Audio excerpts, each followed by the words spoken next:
houses that exist only in her mind. The priest hole that Thomas Harding discovers in his recently purchased Tudor mansion is reputed to be the work of Nicholas Owen. Nicknamed God's Carpenter, Owen constructed scores of secret rooms to conceal the priests who conducted clandestine services when Catholics were forbidden to practice their religion during the reigns of Queen Elizabeth I and James I. Owen was an unlikely hero. So short he might well have been considered a dwarf. He was required by a severe hernia to wear a metal plate to hold his stomach together. His health was further complicated when a horse fell on him in 1599, leaving him partially crippled. In spite of these infirmities, Owen, working alone at night and asking no pay, created virtually undetectable hiding places for renegade clerics, such as the one in A Most Contagious Game. Even when he was tortured on the rack for 6 hours a day in the Tower of London after the gunpowder plot failed, Owen refused to divulge the locations of any of his handiwork, dying a martyr on March 2, 1606. He was canonized as a saint by the Catholic Church in 1970. It's not surprising, then, that the priest hole in A Most Contagious Game went undiscovered for so long. Indeed, it's said that some of Owen's hiding places remain undetected to this day.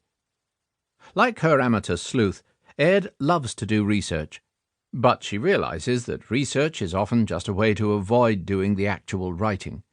She claims to write only when there isn't anything more pressing or interesting to do. A typical book takes her 9 months to produce. This is by no means not the only thing it has in common with another, better-known form of gestation. I also experience a quickening about halfway through when the book, like the baby, seems to kick itself alive. In the only instance so far where this did not happen, I finished the book and threw it to the back of the attic. This was 20 years ago, and I have not seen it since. Aird did not start out to be a writer. She intended to follow in her father's footsteps and study medicine, but had to abandon that idea when she came down with nephrotic syndrome, a very serious condition that often leads to kidney failure. It's less lethal today, thanks to steroids and transplants, but more than a half-century ago it forced her to take to bed for an extended period, during which she read a great deal of detective fiction, including Sapper, the Saint, Raymond Chandler, and, of course, one of her personal favourites, Josephine Tay, whose own Daughter of Time also explores an historical mystery, with the detective having to resort to research to solve a long-ago crime. Later she wrote 2 or 3 bad novels before turning to crime, so to speak. Definitely a case of poacher turned gamekeeper. Grounded as she was in the traditional mystery, it's not surprising that her books reflect many of the aspects of mysteries from the golden age of detection, roughly 1913 to 1953, when fair play was the name of the game, and the reader an active participant in uncovering whodunit. Such a reader was Aird's mother, who would faithfully read the first couple of chapters of her daughter's manuscripts, jot down the name of the villain, and then place this piece of paper in a sealed envelope to be opened when the book was done. Her mother figured out the villain every time.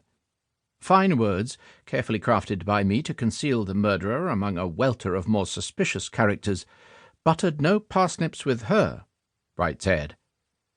Aird's entry into the ranks of crime writers was warmly welcomed by the critics.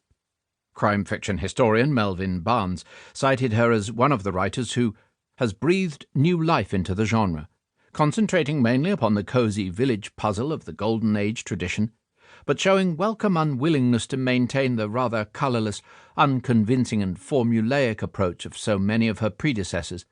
Those who say that the modern crime novel heralded the demise of the traditional mystery story will continue to be confounded by writers of Catherine Aird's standard. Her third book, and second Sloan, Henrietta Who? 1968, was picked up by New York Times reviewer Alan J. Hubin as one of the best books of the year. In discussing her work in the St. James Guide to Crime and Mystery Writers, Pearl G. Aldrich said Aird was a throwback to the leisurely, kinder, gentler crime novel, displaying a tone that is smiling, good-natured, good-mannered, and amusing. Aldrich points out that the voice of the omniscient author is heard continuously, commenting, explaining, digressing, joking, adding extraneous information, and explaining English ways and attitudes.